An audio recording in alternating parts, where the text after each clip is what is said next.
নমস্কার বন্ধুরা, আজকে আপনার সাথে আরো একটি নতুন ভিডিও নিয়ে চলে এলাম। আজকে আমাদের আলোচনার বিষয় হলো আজ অন্নদা একাদশীর মাহাত্ম্য এবং ব্রতকথা। আপনারা তো জানেনই যে একাদশীর মাহাত্ম্য বা ব্রতকথা শোনা ছাড়া অর্থাৎ শ্রবণ করা ছাড়া একাদশীর পুণ্য লাভ করা অসম্পূর্ণ। অন্নদা একাদশীর মাহাত্ম্য। যুধিষ্ঠির একবার কৃষ্ণকে প্রশ্ন করেন যে এই ব্রতের মাহাত্ম্য কি। তখন ভগবান শ্রীকৃষ্ণ স্বয়ং বলেন যে এই ব্রতের মাহাত্ম্য অপরিসীম। এই ব্রত পালন করলে সমস্ত পাপ বিনষ্ট হয় এবং মুক্তি লাভ হয় এবং মৃত্যুর পর স্বর্গপ্রাপ্তি হয়ে থাকে।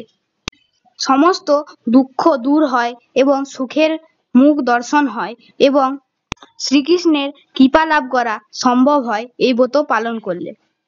তো চলুন বন্ধুরা, এরপর আমরা জেনে নিই এই ব্রতের ব্রত কথা। একদা হরিশ্চন্দ্র নামে এক রাজা বাস করত। ভাগ্যের দোষে এবং পূর্ব কর্মফল অনুযায়ী সে রাজ্য, স্ত্রী, পুত্র সহ নিজেকেও বিক্রি করে। এরপর রাজা হরিশ্চন্দ্র এক চণ্ডালের বাড়িতে কাজ করতে শুরু করে। সেখানে তিনি মৃতদের বস্ত্র সংগ্রহ করে তার উপর কর আদায় করতেন। কিন্তু তা হলেও রাজা হরিশ্চন্দ্র কিন্তু সর্বদা সত্য পথ অবলম্বন করতেন এবং তিনি যখন একা থাকতেন তখন তিনি শ্রী বিষ্ণুর উপাসনা করতেন এবং মুক্তি পাবার পথ অনুসরণ করতেন। একদিন তিনি যখন এক স্থানে বসেছিলেন তখন একদা গৌতম ঋষি সেখান দিয়ে পেরিয়ে যাচ্ছিলেন।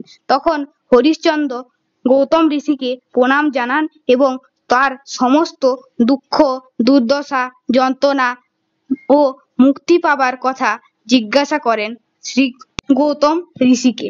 তখন ঋষি বললেন, তুমি অত্যন্ত ভাগ্যবান, কারণ আজ থেকে 7 দিন পর কৃষ্ণ একাদশী অর্থাৎ অজা একাদশীর আছে। এই একাদশীকে অন্নদা একাদশীও বলা হয় বৎস।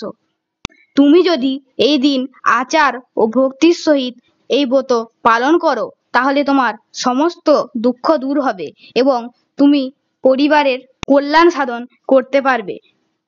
গৌতম ঋষির কথায় রাজা হরিশ্চন্দ্র সেদিন থেকে 7 দিন সম্পূর্ণ উপবাস করে ব্রতের পরদিন পালন করেন এবং মনে মনে এই মন্ত্রটি জপ করেন, ওং নমো ভগবতে বাসুদেবায়।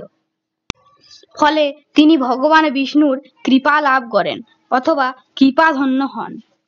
এর ফলে তিনি সকল দুঃখ দুর্দশা থেকে মুক্তি পান, এমনকি তার মৃত পুত্রকেও তিনি ফিরে পান এবং তার স্ত্রীকে পুনরায় রানী করে আবার আগের মতো রাজ্য চালনা করেন। এই থেকেই মনে করা হয় যে অজা একাদশীর প্রচার।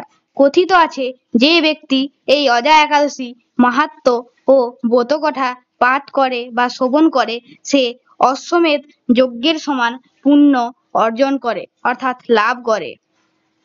আজকের ব্রতকথা এখানেই শেষ করছি। এরপর আমরা আলোচনা করব যে অজা একাদশী কোন সময় থেকে কোন সময় পর্যন্ত থাকবে। আসুন জেনে নিই। এই বছর অর্থাৎ চলতি বছর অজা একাদশী 30শে আগস্ট বৃহস্পতিবার সকাল 1:19 থেকে 30শে আগস্ট শুক্রবার দুপুর 1:37 পর্যন্ত রয়েছে। এই ব্রতের আপনারা পালন কর্ম করবেন 30শে আগস্ট সকাল 8টা থেকে সকাল 10টার মধ্যে। বন্ধুরা, আপনারাও শ্রী হরিশ্চন্দ্রের মতো এদিন অবশ্যই 108 বার শ্রী কৃষ্ণের এই মন্ত্রটি জপ করবেন, ওং নমো ভগবতে বাসুদেবায়। পারলে এই মন্ত্রটি 1008 বার জপ করবেন বা তার বেশিও আপনারা জপ করতে পারেন। এই ব্রত সকলেই পালন করতে পারেন, পুরুষ, মহিলা, শিশু সকলে এই ব্রত পালন করতে পারেন। আর এই ধরনের ভিডিও পেতে আমাদের চ্যানেল শ্রিয়ম শর্ট অবশ্যই সাবস্ক্রাইব করে রাখবেন। ভিডিওটি ভালো লাগলে অবশ্যই একটি লাইক দিয়ে কমেন্টে হরে কৃষ্ণ